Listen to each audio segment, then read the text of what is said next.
Από μικρό παιδί, όλα ό,τι έλεγα είχαν χρώματα στον εγκέφαλό μου. Δηλαδή, έλεγα, θα πάμε στον Πειραιά. Και έβγαινε ένα πορτοκαλί εγώ στη μέση της λέξης και Πειραιάς, πιο καφέ, πιο πορτοκαλί, πιο φωτεινό στη μέση, το α, ι, άσπρο κίτρινο και ο Πειραιάς, η κατάληξη μια μεταλλική λάμψη. Με καταλαβαίνετε, αυτό ήταν αυτόνομο, ούτε το είπα σε κανένα, ούτε... Εγώ λοιπόν ήμουν σίγουρος ότι όλοι έτσι σκέφτονται. Και όταν γίναμε φοιτητές στο Πανεπιστήμιο, άρχισαμε να διαβάζουμε 2-2. Ήθελα να πιάσω να διαβάσω, γιατί εγώ δεν είχα όρεξη να διαβάσω, γιατί με στείλε ο πατέρας μου οπουδήποτε να πάω ιατρική και ήταν λάθος πατέρα. Αφού του είπα για σχολή καλά τεχνών, βρε παιδί μου, θα πεθάνει στην ψάθα. Όλοι οι δικογράφοι, όλοι οι καλλιτέχνες πεθαίνουν στην ψάθα. Δεν βλέπεις τον αδερφό σου που πάει γιατρός. Ήταν τελειόφυτος ιατρικής. Ο καλός αδερφός μου Άγιος. Περνάω ένα δίλημμα στη μετάβαση από την Δευτέρα Λυκείου στην Τρίτη Λυκείου. Τι να κάνω. Και μου λένε 1-2 φίλοι, κάντε το χατήρι. Δεν θα σε κουράσουν οι σπουδές. Δηλαδή θα την βγάλεις χωρίς... Είχα το προσόν, από το Θεό, να ακούω πολύ, είμαι πολύ ακουστικός τύπος. Ακούω την παράδοση. Και τα άρπαζα από την παράδοση. Λοιπόν, 5, 6, 7 έκανα, δεν πήγα παραπάνω, ούτε ήθελα. Απλώς να το βγάλω. Και μου λέγανε, άμα τελειώσεις και έχεις το πτυχίο και έχεις τα ίδια μυαλά ακόμη, κάνε ό,τι θέλεις. Ποιος θα σου πει τώρα με πτυχίο ιατρικής, ποιος πατέρας να σου πει τι θα κάνεις. Όχι, θέλεις θα κάνεις. Και εγώ παντρεύτηκα στην 5η τάξη του Πανεπιστημίου. Οπότε τώρα ζευγαράκι στην 5η της ιατρικής, τι θα μας πει, 2 γιατροί ήμασταν, ας πούμε. Και αρχίζουμε να διαβάζουμε και λέω εγώ, πολύ κόκκινο έχει αυτή η φράση. Τι λες ρε, λέει μια. Λέω ότι δεν το βλέπετε. Όχι, δεν το βλέπουμε. Του λέω του Γιώργος Παπαγεωργίου, ο πρώτος φοιτητής του έτης μας, μεγάλος γιατρός, στη Β' Χειρουργική του Ευαγγελισμού. Μεγάλο κεφάλι. Λέει, δεν υπάρχουν χρώματα. Δεν σκέφτεται ο εγκέφαλος χρώματα. Λέμε αφηρημένες λέξεις. Όχι, του λέω, οι λέξεις είναι συγκεκριμένα χρωματισμένες. Δηλαδή έχουν τα χρώματά τους. Μου λέει εντάξει, αλλά πρέπει να δεχτείς ότι αυτό είναι δικό σου. Δεν σημαίνει ότι όλοι οι άνθρωποι θα βλέπουν εκεί γαλάζιο και εκεί κόκκινο. Λέω ναι, γιατί ο καθένας το προσλαμβάνει. Άλλος μου λέει θάλασσα και σκέφτεται ένα μπουρίνι, μια τρικυμία, ένα μόβ χρώμα, ας πούμε. Και άλλος λέει θάλασσα και σκέφτεται μια γαλήνια ακρογιαλιά. Αυτό που έχεις λοιπόν, πλέον η επιστήμη, θα σου πω πώς το λέει κιόλας. Γιατί το έχω γράψει στο βιβλίο, γιατί πραγματικά με απασχολεί, εκτός της συναισθησίας, μια ειδική μορφή της συναισθησίας είναι αυτό τώρα που συζητάς και θα σου πω πώς ακριβώς το έχω γράψει, γιατί με απασχολεί και ως θέμα εμένα. Απλώς να το βρω λιγάκι. Θα βάλω γυαλιά για να το βρω, το κείμενο. Έχει έναν όρο, πια τον έχει η ψυχιατρική και η νευρολογία, δηλαδή κάπως τον λένε αυτόν τον όρο. Μάλιστα, γιατί ήταν ένας πίνακας και θα στον δείξω αυτόν. Λέγεται αυτό λεξικογευστική συναισθησία. Ναι. Αυτό έχεις εσύ, ναι, που είναι ένα περίεργο πράγμα, ναι, είναι πολύ... δηλαδή είναι αποκορύφωμα αυτού του φαινομένου. Και μου έκανε που λες, γιατί αυτά τα πράγματα εγώ... Για ξαναπες να το γράψουμε, λεξικογευστική. Πού το γράφει, στο βιβλίο του. Ναι, για να θυμάται λεξικογευστική συναισθησία. Τον καιρό που σπουδάζαμε, ναι, ζούσε ο Γρηγόρης, που είχε τις εκδόσεις Γρηγόρη, που ήταν κυρίως βιβλία σημειώσεις για κάποια μαθήματα προς χρήση των φοιτητών. Και ήταν μοναδικός στο είδος του. Και τότε εγώ σκεφτόμουν τον προβληματισμό τι είναι ζωγραφική. Έκανα λοιπόν ένα νέο που σκέπτεται. Και σκέπτεται την αλήθεια. Γιατί η ζωγραφική είναι ένα ψέμα. Δηλαδή, είναι ένα χαρτί δυσδιάστατο, είναι γραμμές που είναι πάνω σε ένα επίπεδο δυσδιάστατο, ύψος επί πλάτος και όχι βάθος. Και όμως, αν βάλεις δύο γραμμές έτσι, σου θυμίζει έναν δρόμο που πάει στο βουνό. Ψευδέστηση. Είναι λοιπόν trompe d'œil, λένε οι Γάλλοι. Απάτη του ματιού. Σωστά, ψευδέστηση. Απατώμε τον κόσμο με αυτά. Αυτό ισχυριζόταν ο Πικάσο και γι' αυτό κατέληξε στον κυβισμό. Ναι.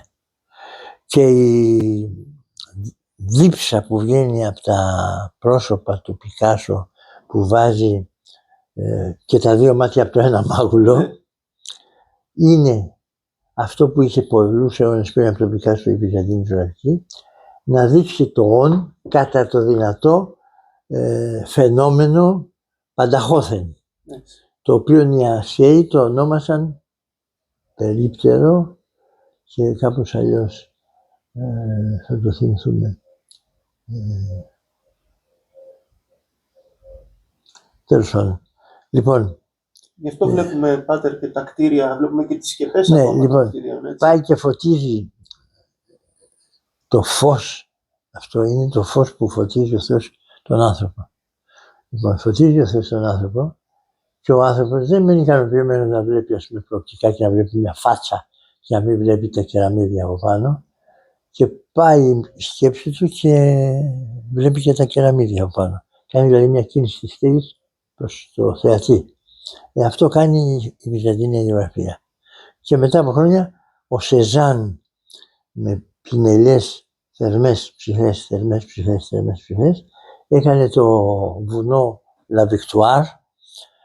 Το έκανε 100 φορές ναι, 100 φορές και άλλο. Και το έκανε με πλακέ πινελιές θερμές ψυχές. Δηλαδή πορτοκαλί, πράσινο πορτοκαλί, λαδί πορτοκαλί.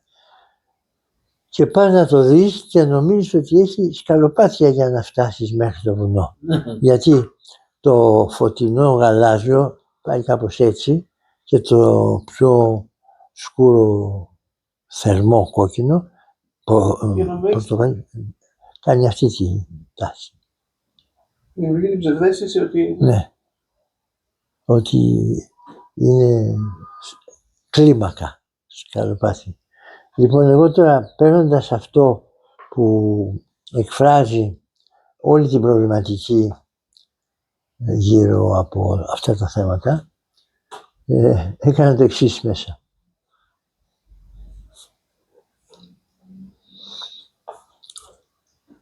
Υποτίθεται είμαι εγώ ή ο σκεπτόμενος άνθρωπος και ακουμπάει σε ένα αρχαίο κύωνα, μόνο του το βάρος και τον εσπάει. Μάλιστα. Ζικ-ζακ. Αυτός ακουμπάει γιατί δεν καταλαβαίνει ότι σπάει. Αυτός σκέφτεται την αλήθεια. Τι είναι αλήθεια? Αυτό το trompe d'œil, η απάτη, ας πούμε, της τρισδιάστατης ζωγραφικής. Τι είναι? Γιατί? Είναι απλούστατα γιατί οι γραμμές όσο πάει ένας δρόμος προς το βάθος ενώνονται στο σημείο φυγής και επομένως δημιουργούμε αυτή την ψευδαίσθηση. Λοιπόν, καθώς κοιτάει, προσέξτε τα μάτια του και γράφω αλήθεια, απευθύνεται προς την αλήθεια με παράπονο και της λέει όλο σε σκέφτομαι και όλο εσύ μου φεύγεις. Το μάτι του κοίταξε. Αυτός κοιτάει τώρα πέρα από τα φαινόμενα στα φανταζόμενα. Και θέτει το ερώτημα αλήθεια. Όλο σε σκέφτομαι και όλο εσύ μου φεύγεις. Και έχει και το πόδι του, ας πούμε, παρασυρθεί που σπάει ο κύριο. Και δηλαδή θα πέσει στο τέλος αυτός, αλλά το δείχνουμε πριν γίνει το ατύχημα. Επειδή λοιπόν η προοπτική εμένα με ενδιαφέρει πάρα πολύ, όταν είδα αυτόν τον πίνακα, εκείνος δεν το είδε έτσι. Εγώ είδα άλλο πράγμα. Εγώ εδώ είδα διπλωμένη τρισδιάσταση προοπτική χωρίς να υπάρχει προοπτική. Ναι. Μου έκανε πολύ μεγάλη εντύπωση εμένα αυτό, πώς θα αποδώσεις με ένα σπάσιμο, σαν τα ρολόγια του Νταλή, πώς είναι. Ναι. Έτσι που και εκείνος ο οποίος ο Νταλή, άμα θα το ξέρετε, γιατί σας λέω εγώ, στα τρισδιάστατα ήταν τρελός και παλαβός. Ναι. Δηλαδή, άμα πας στο μάλιστα μουσείο, είναι τεντωμένη προοπτική. Ναι, βέβαια. Άμα πας στο μουσείο του στο Φιγκουέιρας, έχει διάφορα στερεοσκοπικούς πίνακες, τους οποίους για να τους δεις θέλεις να πας σε συγκεκριμένη γωνία, σε συγκεκριμένο σημείο για να κάνεις στερεοσκοπία τον εις τρισδιάστατο. Ίδιοι πίνακες, αλλά ελαφρά κουνημένοι. Έχει φτιάξει, αυτά σας τα λέω έτσι, αν τα ξέρετε, έχει φτιάξει με ολογράμματα και τον Άλις Κούπερ, ο Νταλή και ο Άλις κάνανε ολογράμματα τη δεκαετία του 1970 για να μπορέσει να έχει το τρισδιάστατο μέσα. Και όταν λοιπόν είδα αυτό και του λέω, χτες του το είπα, του λέω εσύ εδώ δίνεις προοπτική σε αυτό στο εγκόλπιο. Μπράβο. Ενώ δεν έχει προοπτική ο πίνακάς σου. Αντιθέτως έχει επίπεδότητα. Απλώς. Αυτά ο καθένας λέει το μακρύ του και το κοντό του. Αλλά εμένα αυτό που έχεις, τώρα πια θα το ξέρεις πώς λέγεται. Λεξιχοδιευστική συναισθησία. Είπατε ότι η τέχνη είναι ένα ψέμα. Ναι. Εικονίζει όμως την αλήθεια. Ναι. Είναι ένας τρόπος να μην μας σκοτώνει η αλήθεια. Ο Νίτσε το έχει πει αυτό. Έχουμε ανάγκη την τέχνη για να μην μας σκοτώσει η αλήθεια. Είναι δηλαδή μια βοήθεια που μας δίνει η τέχνη να βρούμε μια άλλη μεταφυσική πλευρά της αλήθειας και να γλιτώσουμε από το να τρέχουμε.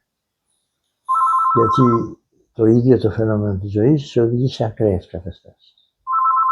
Για να μπορεί να τα συνθέσεις αυτά τα πράγματα και να επιζήσεις και να βγεις στην απέναντι όχθη, που το λέμε παράδεισο, πρέπει να μπει η εικόνα, η βυζαντινή εικόνα.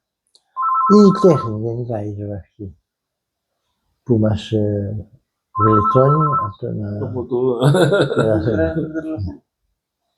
Εγώ θα προσθέσω στο βιβλίο μου, για να το θυμόμαστε σε αυτό του Δροσίνη, εκεί που γράφω αυτά, ότι ο Παπασκλήρης είναι λεξιγευστικός. Ναι. Αυτή την εκμυστήρευση που μας έκανε από μικρό παιδί. Από μικρό παιδί. Αυτά τα πράγματα δεν μπορείς να τα μεταδώσεις, γιατί όπως είπες, τα θεωρείς ότι τα έχουν όλοι. Όλοι. Ναι. Εγώ ό,τι δω είναι κοκκιώδες. Δηλαδή ποεντιλισμό. Εγώ κουβαλάω ένα φακό μέσα μου, ξέρω εγώ, ποεντιλιστικό, που βλέπω ας πούμε μια ίσια θάλασσα να λάμπει και εγώ την βλέπω να έχει κουκκίδες. Και όταν διάβασα για τον Σερά και τον άλλον που ήταν ποεντιλιστές, λέω σιγά θα βγάσουμε. Αυτό είναι... το έχω χρόνια. Και δεν μπορούσα. Και λέω, Θεέ μου, θα φτιάξεις τρίπια τα πράγματα. Γιατί εγώ βλέπω να πούμε το φύλλο αυτό να είναι όλο αυτόν τον τρόπο την κουκκίδες. Σαν να πέσε μια μπόμπα, ξέρω, και σαλίστηκε. Αυτό το κοκκιώδες που είπες θα το σκεφτώ. Για να μην λέει κανείς ότι ψευδόμαστε και το βγάζουμε από το μυαλό μας. Αν πιέσουμε... Ναι, βλέπουμε τις μυγίτσες εννοείς. Ναι. Αυτά. Αυτό είναι μια έξτρα κατάσταση. Αλλά όταν εμείς δεν το βλέπουμε κανονικά έτσι, εσύ όμως το βλέπεις, το φύλλο το βλέπεις έτσι. Ναι, γιατί κάπως η όρασή μου βλέπει τα αιμοφόρα αγγεία που έχουν το αίμα και το αίμα πιεζόμενο κάνει κάτι μόβ, κάτι. Ναι. Εγώ πολλές φορές βλέπω καταπληκτικά χρώματα, άμα έχει ήλιο, κλείνω τα μάτια και βλέπω ένα πορτοκαλί και μετά ζουλάω τον βολβό και ζουλιέται το οπτικό νεύρο και βγάζει, ας πούμε, καταπληκτικές συγχορδίες χρωμάτων.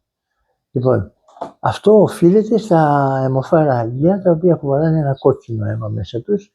Αλλού να τα πιέζουμε, αλλού δεν έχει από αυτό ή έχει λιγότερο αίμα και περισσότερο. Και γίνεται λιγότερο κόκκινο από αυτό που βλέπουμε. Και κατακαιρματίζεται σε κόκκους. Κάτι που να πεις. Τίποτα, εγώ πάω να πω ότι ένα πράγμα που τώρα τελευταία με τρελαίνει και το σκέφτομαι και το ξανασκέφτομαι είναι, αφού λοιπόν τα χρώματα και τα φώτα και το φως και τα χρώματα είναι δημιουργήματα του εγκεφάλου μας. Βέβαια, ανύπαρκτα. Δεν υπάρχει χρώμα. Και δημιουργήματα του εγκεφάλου μας, πόσο ο εγκέφαλος, ο οποίος δεν έχει ποτέ εκτεθεί στο φως, αντιλαμβάνεται το φως. Ναι. Ο εγκέφαλος είναι μονίμως στο σκοτάδι. Πώς αυτός αντιλαμβάνεται το φως και το μεταφράζει? Ο ερεθισμός του οπτικού νεύρου που γίνεται από τις απολύξεις του νεύρου που είναι στο βολβό, είναι ο βολβός. Από εδώ είναι το τζαμάκι που το λέμε κερατοειδής και βλέπει, και από πίσω φεύγουν νήματα, σαν νήματα. Είναι σαν ριζίδια σε ένα φυτό. Δηλαδή το οπτικό νεύρο. Το οπτικό νεύρο έχει την ιδιότητα να ερεθίζεται από τα ηλεκτρόνια του φωτός και να παράγει αυτό που βλέπει χωρίς να το βλέπει ο εγκέφαλος. Το μηχανισμό τον ξέρουμε από τη φυσιολογία της οράσεως. Είναι με κουκιά μετρημένα. Αυτά τα έχουν διερευνήσει. Εμένα με απασχολεί κατασκευής του Θεού πώς ο εγκέφαλος, ο οποίος είναι μόνιμα στο σκοτάδι, βλέπει φως. Πώς το συλλαμβάνει, δεν έχει εκτεθεί ποτέ η γκρίζα ύλη στο φως για να καταλάβει. Και αυτό το θαύμα της δημιουργίας, αυτό είναι που με ξενίζει. Και γι' αυτό η όραση είναι η πιο μυστηριώδης αίσθηση και το να ασχολούμαστε με αυτά που φαίνονται είναι η πιο συναρπαστική ενασχόληση. Πάτερ, αυτά τα χρώματα που βλέπετε, τα περίεργα, αυτά είναι που εικονίζετε και που βάφετε τις εικόνες? Αυτά γίνονται ασυναισθήτως. Εγώ δεν το σκέφτομαι να το κάνω. Γιατί και τα έργα σας, όπως αυτό εδώ το έργο, το τελευταίο σας έργο, έτσι? Από τα τελευταία, είναι του 23 είναι. Αλλά εμένα μου φαίνεται, επειδή ξεχνάω τις ημερομηνίες, μου φαίνεται ότι είναι πολύ πρόσφατο. Είναι πρόσφατο με την έννοια ότι δεν έχω ξανακάνει τέτοιο Χριστό που να εξίσταται, δηλαδή είναι οραματικό έργο, σαν ο Χριστός, όντας άνθρωπος κατά τα πάντα του και φαινόμενος ως άνθρωπος από τους γύρω του, αλλά ον Θεός κατά την ουσία του, συμμετέχει και εκφράζεται με μια γκάμα χρωμάτων υπεράνθρωποι, δηλαδή θεϊσοί. Και αυτό προσπαθούμε να δείξουμε, ότι δεν προσκοιτάμε έναν άνθρωπο, δηλαδή δεν είναι αυτό το πορτρέτο του Αγίου Νεκταρίου. Άμα κάνουμε το πορτρέτο του Αγίου Νεκταρίου θα το βάλουμε κάτι σκιές, κάτι αυτά. Εδώ βάζουμε μόνο εκπλήξεις χρωμάτων. Γιατί τα χρώματα αυτά, επειδή δεν τα περιμένεις, σου προκαλούν μια... Το πορτοκαλί είναι γερό και διαφορετικό. Δεν είναι ένα συνηθισμένο χρώμα στις εικόνες μας. Όπως και το τυρκουάζ.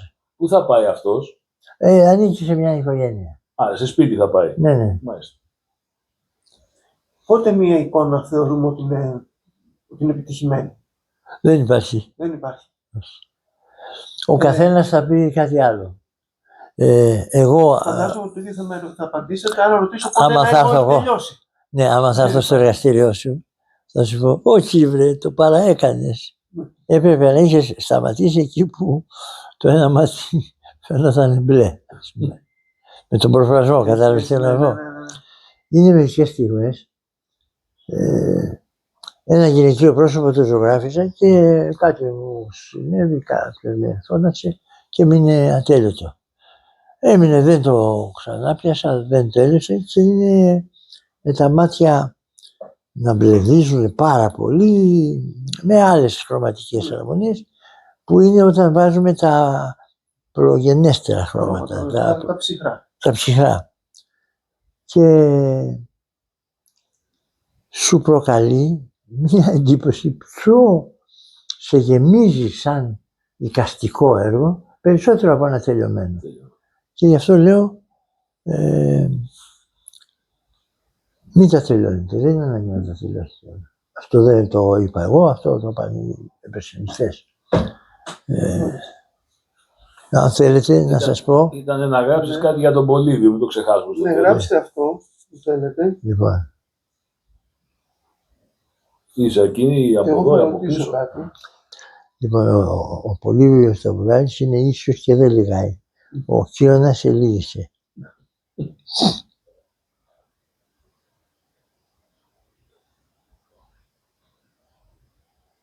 Στον.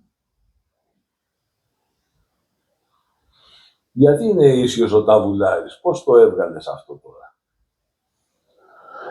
Διότι μας δίνει την αλήθεια με έναν τρόπο έτσι. Πώς σου ήρθε το Ταβουλάρης? Ναι. Όχι από το όνομα. Όχι, δεν είναι από το όνομα. Από την ψυχή του, πώς να το πούμε, από τον εσωτερικό του κόσμο. Έχει εξοικειωθεί μέσα στον κόσμο των χρωμάτων και περπατάει και δεν σκοντάφτει, ας πούμε.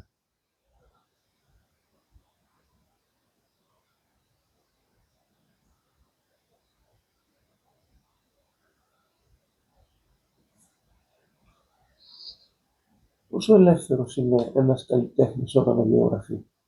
Δηλαδή, λένε ότι στην αγιογραφία μπαίνουμε σε συγκεκριμένα μοτίβα και ακολουθούμε κάποια μοτίβα, επομένως στερούμαστε της προσωπικής μας ελευθερίας να κάνουμε κάτι διαφορετικό, κάτι καινούργιο. Να εξελίξουμε, ας πούμε, την τέχνη. Εμείς στα έργα σας βλέπουμε κάτι εντελώς διαφορετικό, εντελώς φρέσκο και πέρα από όλα αυτά που έχουμε συνηθίσει. Ο Γιάννης Τσαρούχης μας είχε πει, που είχαμε πάει με το Ίδρυμα Γουραδίρχων που είχαν αναθέσει να φτιάξω ένα σεμινάριο αγιογραφίας και πήγαμε και στο μουσείο του Τσαρούχη και λέει ο Τσαρούχης εμένα. Δηλαδή δεν με ήξερε ούτε τον είχα γνωρίσει, αλλά ήμουνα ο αρχηγός εκεί της ομάδας και μου λέει, του λέω, έχετε να μας δώσετε μια συμβουλή έτσι, σαν ζωγράφος προς αρχάριους ζωγράφους. Να ζωγραφίζετε μόνο ό,τι αγαπάτε πολύ. Λοιπόν, αυτό σημαίνει ότι μπαίνει ιδιαίτερη αγάπη προς τον Χριστό όταν πας να τον φτιάξεις και η αγάπη δεν τελειώνει. Επομένως, η αγάπη του Χριστού προς εμάς είναι άπειρη. Ο Χριστός δημιούργησε το σύμπαν και λέει κάποιος στον πατέρα Πορφύριο, λέει ο πατήρ Πορφύριος σε κάποιον, το σύμπαν έχει πέρας ή είναι απέραντο? Του λέει είναι απέραντο, είναι άπειρο. Όχι, έχει πέρας. Και πώς το ξέρεις εσύ, λέει στον πατέρα Πορφύριο? Πήγα. Γιατί είχε ένα χάρισμα να βρέπει. Ας πούμε, το κορόιδευε ένας ταξιτζής ότι έλεγε βλακίες ο πατήρ Πορφύριος. Και του λέει, αφού βρες, εγώ βλέπω ότι έχεις κάνει 2 φορές, ξέρω εγώ, μια ενσύριξη στο στήθος και είναι ακόμα τα σημάδια μια ενσύριξη. Βγάλε το πουκάμισό σου. Και βγάλε το πουκάμισό σου και πράγματι. Πώς μου λες ότι σας λέω, σας απατώ με αυτά που λέω? Λέω αλήθειες που δεν τις βλέπετε. Μυστήρια πράγματα. Ναι. Αυτή είναι η λέξη για μένα. Μυστήρια. Ναι. Η λέξη μυστήριο. Πάτερ μου, γιατί εδώ, ας πούμε, στον Αγιάννη δεν βλέπουμε ένα απλό πορτρέτο και βλέπουμε μια εικόνα? Ποια είναι η διαφορά, ας πούμε, ενός πορτρέτου και μιας εικόνας? Ναι. Για να το δω. Μάλιστα. Ποια είναι η διαφορά? Γιατί δεν λέμε φτιάχνω το πορτρέτο του Αγίου Νικολάου και φτιάχνω την εικόνα του Αγίου Νικολάου? Ότι την ύπαρξή του δεν του τη δίνει η νόμη της φύσεως, αλλά προϋποθέτει ο Άγιος όχι τους νόμους, αλλά την ελευθερία του Θεού. Δηλαδή, ως ερωτευμένος με τον Χριστό,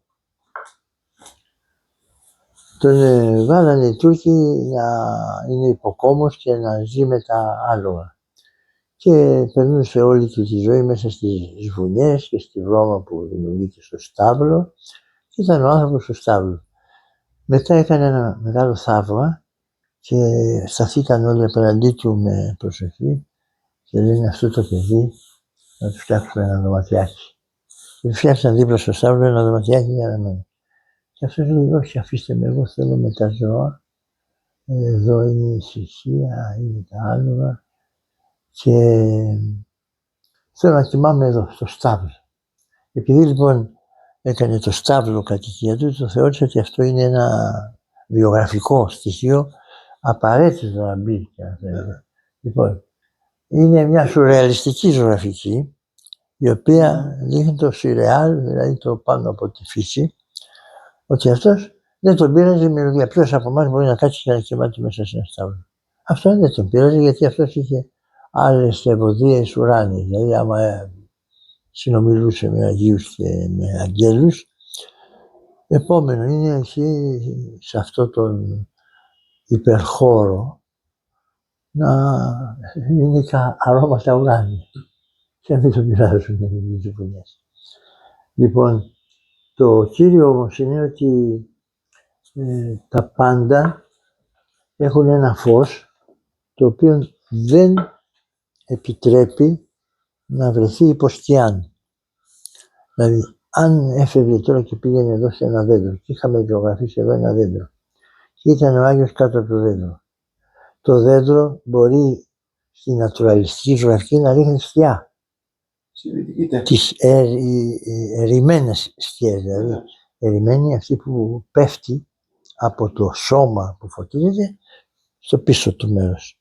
Δηλαδή από τη μια μεριά φωτίζεται και από την άλλη σκιάζεται και λέγεται αυτό ερημένη σκιά.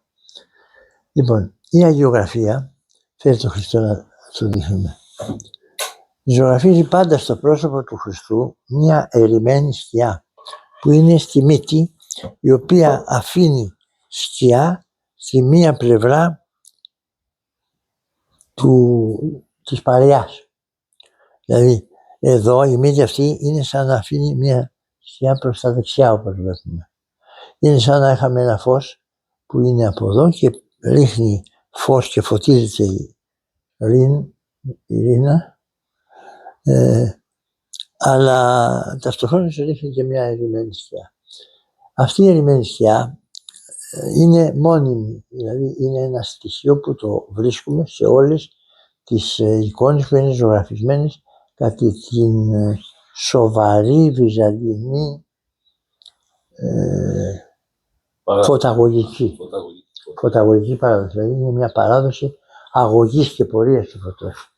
Το φως στη φύση διαδίδεται ευθυγράμμως και γι' αυτό όπου πέσει το φωτίζει, το δέντρο αυτό το φωτίζει, αλλά από πίσω το σκιάζει. Εδώ φωτίζει και από εδώ, φωτίζει και από εκεί, την οροφή του σπιτιού τη φέρνει προς εμάς, άρα είναι μια άλλη γλώσσα της αγάπης το φως. Εδώ, γιατί αυτά είναι όλα ό,τι ο Θεός αγαπάει, που είναι όλα όσα υπάρχουν. Αλλά όλα όσα υπάρχουν είναι ειδωμένα με το μάτι του Θεού. Δηλαδή, να μην είναι καταδικασμένα σε ένα δετερμινισμό του φυσικού φωτός που δημιουργεί σκιές, αλλά να φωτίζονται από ένα υπερσφιές φως, το οποίο φωτίζει και τα σφιασμένα. Αυτό είναι το φως που λέει εγώ είμαι το φως. Ναι. Αυτό το φως. Αυτό είναι. Το άκτιστο φως. Δηλαδή δεν χτίστηκε, δεν δημιουργήθηκε, αλλά είπε και γεννήθησαν. Έχει ένα αυτοματισμό ο Θεός. Δεν ρωτάει, δεν σκέφτεται, δεν προετοιμάζει, δεν κάνει προσχέδια και μετά βάσει των σχεδίων όπως ένας αρχιτέκτονας θα χτίσει ένα σπίτι, αλλά ένα σπίτι εδώ και να έχει και φουγάρο δεξιά.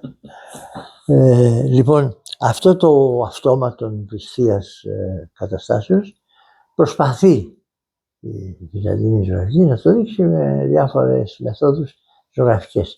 Αλλά ήταν πολύ καλή ζωγράφη. Εσύ μπορείς να το καταλάβεις ότι ήταν πολύ καλή ζωγράφη η Βυζαντινή που κάνανε αυτά τα πράγματα. Γιατί δεν στείνανε ένα μοντέλο για να το αντιγράψουν, αλλά το είχαν μέσα τους αυτό το μοντέλο. Δηλαδή την πλαστικότητα, το μάγουλο εδώ κάνει μια καμπύλη επιφάνεια και γυαλίζει και το κάνουμε και γελάει. Ή κλαίει καμιά φορά η Παναγία κάτω από το σταυρό, κάνει έτσι εδώ. Ναι. Είναι η θρηνοδούσα. Αυτό έχει σημασία. Λοιπόν, έχει σημασία γιατί είναι άκτιστον φως και μας οδηγεί εκεί που θα πούμε ότι τώρα εδώ τέλειωσε ο χρόνος και αρχίζει η αιώνια ζωή, η οποία είναι η όντως ζωή. Γιατί δεν υπάρχει θάνατος. Εδώ είναι ψεύτικη ζωή, γιατί εκεί που τώρα ζούμε, αύριο μπορεί εγώ να μην ζω. Και να λέτε, ήταν εδώ, αλλά δεν είναι τώρα. Τι μας κάνει? Παίζει μαζί μας ο Θεός. Δεν παίζει, μας προετοιμάζει να καταλάβουμε ότι είμαστε πρόσκυλοι. Γιατί εμείς μόλις κάνουμε κάτι καλό, αμέσως νομίζουμε ότι εμείς το φτιάξαμε. Και για να μας βγάλει από αυτή τη φαινάκια, από αυτή την ψεύτικη αντίληψη περί της πραγματικότητας, λέει εδώ δεν είναι η αλήθεια, εδώ είναι η πραγματικότητα. Ναι, είναι πύργος αυτός, τον είδα, είναι πραγματικός πύργος. Είναι πραγματικός, αλλά έπεσε μια μπόμπα. Και τώρα δεν είναι. Πού είναι αυτός? Δεν είναι πουθενά αυτός ο πύργος. Πού είναι ο Σταμάτης μετά όταν πεθάνει? Δεν είναι πουθενά. Άρα αυτή είναι η διαφορά αλήθειας και πραγματικότητας. Ναι. Η πραγματικότητα υπάρχει όσο επιτρέπει ο Θεός, αλλά σβήνει. Είναι σαν να είμαστε σε ένα φορτηγό που έχει μια φωταψία, ας πούμε, που είναι άκθιστη, δεν υπάρχει τίποτα, και βαδίζει σε ένα σκοτεινό κόσμο και τα σπίτια, τα βουνά, οι δρόμοι είναι όλα σκοτεινά και όπου πάει υποστασιάζονται. Δηλαδή φωτίζει το δέντρο και λέμε να ένα δέντρο. Φωτίζει τον δρόμο και λέμε να ένα σοκάκι εκεί. Μπορούμε να στρίψουμε και να πάμε προς εκεί που θέλουμε να πάμε. Λοιπόν, μόλις περνάει, φεύγουν. Ξαναβυθίζονται στην άβυσσο του μηδενός, της σκιάς, γιατί η σκιά συμβολικά είναι σαν να μην υπάρχουν τα όντα. Ενώ το φως είναι σαν να δίνει ύπαρξη στα μη υπάρχοντα. Δηλαδή η γεωγραφία αναδεικνύει τον λόγο των όντων. Τον λόγο των όντων, αυτό είναι. Άγιος Μάξιμος, ομολογητής. Έλα λοιπόν να πούμε τώρα για τον Κανάρη. Ναι, τι θα φτιάξει κανένα? Πρώτα ο Θεός, ναι. Ο Κανάρης, ναι. Ο Μπουρλοτσιέρης, ναι. που λέει στη διαφήμιση το παιδάκι, ο Μπουρλοτσιέρης. Τι ωραίο είναι αυτό. Τον βλέπουμε με τα μάτια της βυζαντινής, ας πούμε, ζωγραφικής ως ένα ήρωα που λέμε με τη γλώσσα την κοινή, αλλά ήρωας υπεράνθρωπος. Δηλαδή κάτι μέσα του, η πίστη που τον οδηγούσε να δώσει τη ζωή του. Αυτός ήταν ξεγραμμένος. Να πάει να κολλήσει στο βαρκάκι δίπλα στη μεγάλη ναυαρχίδα και να είναι μέσα όλοι οι ναύτες, ας πούμε, οι Τούρκοι. Λοιπόν, πήγε εκεί και εγώ θα τον κάνω ως εξής. Να τον κάνεις όμως, όχι μόνο να το λες, να τον βάλεις μπρος. Γιατί εγώ το έγραψα εδώ μέσα ότι το υποσχέθηκες. Τώρα που το τραβήξαμε σε βίντεο και το έγραψα και εδώ μέσα στο άρθρο. Θα είμαι πιο συνεπής. Λιγότερο παραμυθάς. Δεν θα λέω παραμύθια. Λιγότερο θα δυστείς. Ο θα δυστεί λέει θα γράψουμε, θα ζωγραφίσουμε. Θα. Λοιπόν, και πιο ειλικρινής. Από Θεέ μου, κάνε με να βγάλω το πι, να περπατήσω. Να πάω φτιάξω τον Κανάρη. Να πάω το... Η ζωγραφική δεν ζητάει πολλά πράγματα, αντικείμενα. Είναι ένα ελαφρό πινελάκι και ελαφρά χρώματα. Να ρίξω κάτι για τον Κανάρη που εμένα με έχει απασχολήσει πάρα πολύ. Ναι, και εγώ έχω να πω. Τα έχουν πει όλα για τον Κανάρη, αλλά μου έχει κάνει πολύ μεγάλη εντύπωση. Γιατί παρέμεινε ταπεινός στα κατορθώματά του. Ναι. Τα οποία ήταν πολλαπλά. Αυτός και ο Νικηταράς. Σωστά. Ήτανε πνευματικοί άνθρωποι με όλη τη σημασία της λέξεως. Εμένα αυτό που λέω, και το λέω για την περίπτωση που αποφασίσεις να ασχοληθείς μαζί, είναι ότι δεν υπάρχει περίπτωση ένας θεοσεβούμενος άνθρωπος σαν τον Κανάρη να μην έχει πολύ βαθιά στο μυαλό του μέσα ότι όταν ανατινάζει την Αβαρχίδα, ανατινάζει 800 κοριτσόπουλα που είναι μέσα αιχμάλωτα.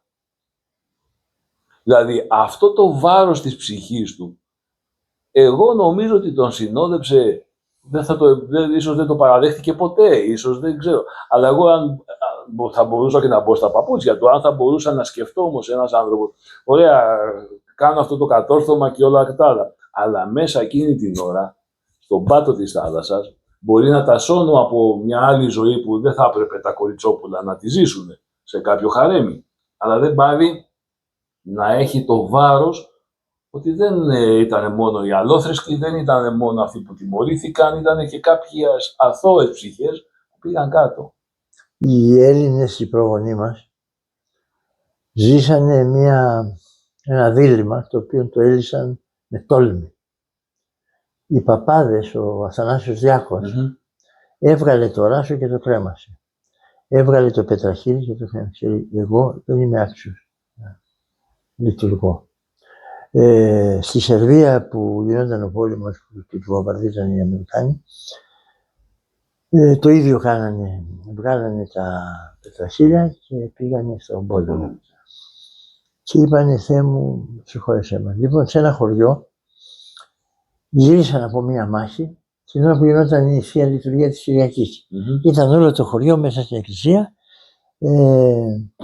ταραγμένοι που δεν ξέραν τι έκβαση θα είχε η μάχη, και αυτοί οι νικητές γυρίσανε και χαρίσαν, ας πούμε, ελευθερία σε αυτούς που προσευχόντουσαν μέσα στην εκκλησία. Όταν ήρθε η ώρα λοιπόν να κοινωνήσουν, πήγαν όλοι να κοινωνήσουν και πάνε και τα παιδιά οι στρατιώτες. Και βγαίνει ο ιερέας και τους λέει, παιδιά μου, εμείς εσάς σας θεωρούμε ευεργέτες μας.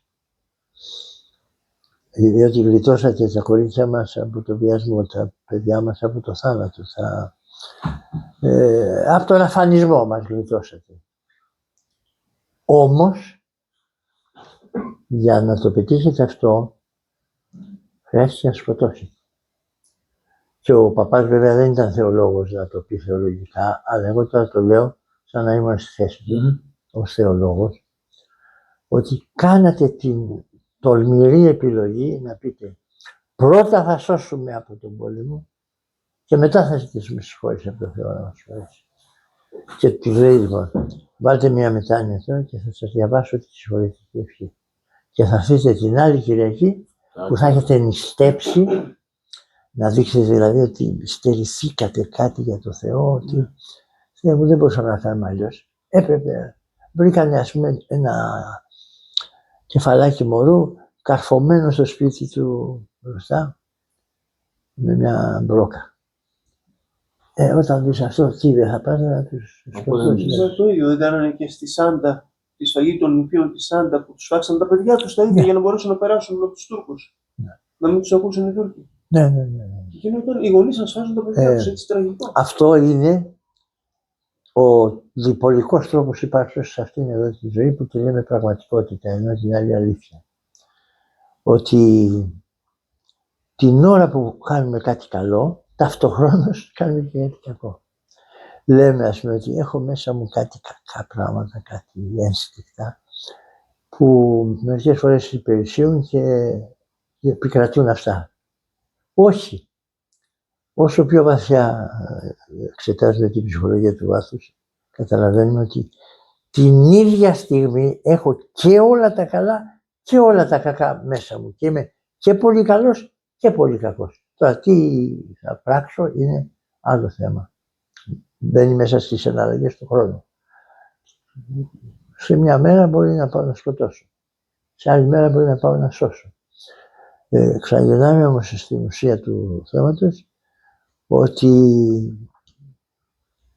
υπάρχει η διπολικότητα, όπως λέει ο Χριστός ότι στις παραβολές του, ότι ένας είχε ένα χωράφι και άφησε και μεγαλώσανε και τα ζυζάνια, ώστε να πιάσει τα ζυζάνια και να τα βάλει να τα κάψει και μετά να πάρει τον καρπό. Λοιπόν, έτσι και εμείς, ο Θεός λέει, κάντε ό,τι θέλετε. Εγώ σας αφήνω για να δείτε τι σημαίνει η ζωή η ανθρώπινη χωρίς εμένα, χωρίς τον Χριστό, χωρίς την αιωνιότητα του Χριστού, χωρίς την αγάπη του Χριστού. Λοιπόν, και εμείς τώρα κάνουμε διάφορα έσχη και έρχεται όμως μετά κάποια συναίσθηση ότι δεν πήγαμε καλά. Ποιος είναι ευχαριστημένος, ας πούμε, μετά από ένα πόλεμο? Ποιος είναι ευχαριστημένος μετά από ένα βιασμό που έκανε? Όσο και να είναι, ας πούμε, τέρας, δεν είναι τέρας ο άνθρωπος, έχει μέσα του ψυχούλα. Λοιπόν, όλα αυτά μας τα αφήνει να φαίνονται. Δεν λέει δηλαδή, ήρθα και έφερα τη σωτηρία. Λοιπόν, όλοι είσαστε μέσα στον παράδεισο. Ανοίγω την πόρτα, μπείτε μέσα. Αρχίζει η ευωχία του παράδεισου. Όχι, λέει, θα υπομείνετε τη διπολικότητα. Υπάρχει καλό και κακό. Γιατί αν δεν το δείτε αυτό, δεν θα αισθανθείτε τι πάει να πει Θεός, που σημαίνει μόνο αγάπη, και δεν θα αισθανθείτε και τι υπάρχει, τι σημαίνει αγάπη μεταξύ των ανθρώπων, αγάπη προς τον πλησίο. Λοιπόν, θα εξασκηθείτε στις δυσκολίες της ζωής που έχει και την άσχημη πλευρά της ζωής, και μετά θα έρθει η αιώνια γαλήνη του παραδείσου, η αιώνια χαρά, η αιώνια αγάπη κτλ.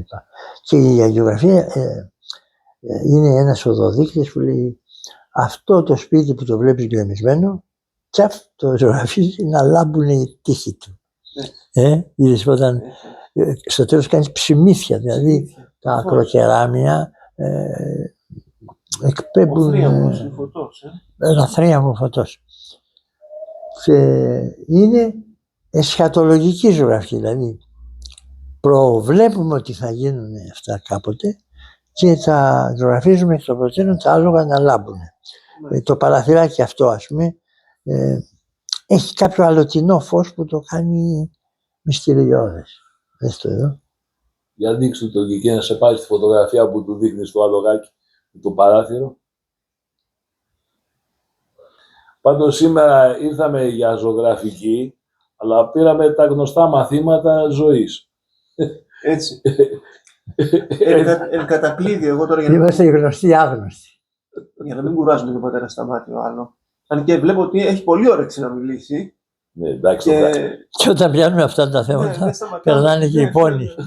Δηλαδή, ασκείται θεραπευτική ενέργεια επάνω μου. Ξαναρθείτε και αύριο. Να ξαναρθούμε, ναι. Ναι, να ξαναρθείτε. Εν κατακλείδη, λοιπόν, τι έχετε να πείτε στο σύγχρονο άνθρωπο? Μία συμβουλή, ένα λόγο ανακούφισης. Ένα παιδί μου έμαθε να λέω μια φράση που την έλεγε αυτό. Έχει ο Θεός. Δηλαδή, όλα είναι το ένα χειρότερο απ' τ' άλλο, και αυτοί που ήταν στα παλιά χρόνια σε τέτοιες καταστάσεις κλεισμένοι σε ένα κάστρο και δεν είχαν να φάνε και δεν είχαν νερό, στο Μεσολόγγι, στην έξοδο του Μεσολογγίου, όλοι αυτοί, σαν τον Νικηταρά που ήταν μια μορφή που δεν έκανε ποτέ πλάτσκο αυτός. Στους πολέμους κάνουνε. Ναι. Αυτό δεν έκανε. Είχε μια ανωτερότητα. Ναι. Λοιπόν, έχει ο Θεός και θα έρθει μια μέρα που την περιγράφει ο Διονύσιος Σολωμός, ο οποίος, ας πούμε, μας ήρθε από την κουλτούρα της Ιταλίας, αλλά είχε τη διαίσθηση της κουλτούρας της Ορθόδοξης και λέει αυτή την ολοζώντανη λιακάδα που την ημέρα του Πάσχα, δεν θυμάμαι το ποίημα πώς το λέει, θεϊκά, αυτό είναι θεϊκό ποίημα, και αλλού που λέει φως στο χέρι, φως στο πόδι, όλα γύρω ήταν φως. Ήταν γεωγράφος, ας πούμε, της ποίησεως. Δηλαδή έδειξε την ύπαρξη ως οντολογία, ότι μόλις έρθει το φως του Θεού του αιώνιου, θα είμαστε όντως όντα. Ενώ τώρα είμαστε όντα υποερωτηματικό. Και γι' αυτό ζωγραφίζουμε τους δαίμονες. Οι άνθρωποι Άγιοι που ζωγραφίζονται είναι σε φυσικό μέγεθος. Ναι. Και αν ήταν ο Χριστός εδώ, θα ήταν ο Χριστός τόσος. Αν εδώ βάζαμε ένα διαβολάκο να περνάει, γιατί το απαιτεί ο βίος του Αγίου, δεν θα δεχόταν το φως, αυτό το φως που είναι εδώ ψημιτιές, δεν θα είχε. Θα ήταν μόνο ο προπλασμός περασμένος. Ναι. Και θα ήταν και τόσο μικρός. Δηλαδή η έλλειψη της κοινωνίας με τον Θεό, δια της αγάπης που εκφράζεται εικαστικά ως φως, αυτή η έλλειψη θα τον έκανε να είναι μια προβληματική ύπαρξη. Όπως είμαστε όλοι προβληματικές υπάρξεις, αν δεν έρθει η Δευτέρα Παρουσία. Στη Δευτέρα Παρουσία θα φανεί ότι είμαστε αιώνιες υπάρξεις και ότι οι αγάπες που συνάπτουμε εδώ είναι αιώνιες αγάπες. Θα μείνει από το στόμα σου και του Θεού ταυτή. Και μιας και μιλήσαμε για ποίηση και ζωγραφική, μιλήσατε εσείς δηλαδή, είχε πει ο Πίνδαρος ότι η ζωγραφική είναι η σιγόσα ποίηση, η ποίηση είναι η φθεγγωμένη ζωγραφική. Πες άλλη μια φορά να το χωνέψουμε. Η ζωγραφική είναι η σιγόσα ποίηση και η ποίηση είναι η φθεγγωμένη ζωγραφική. Έχει ο Θεός.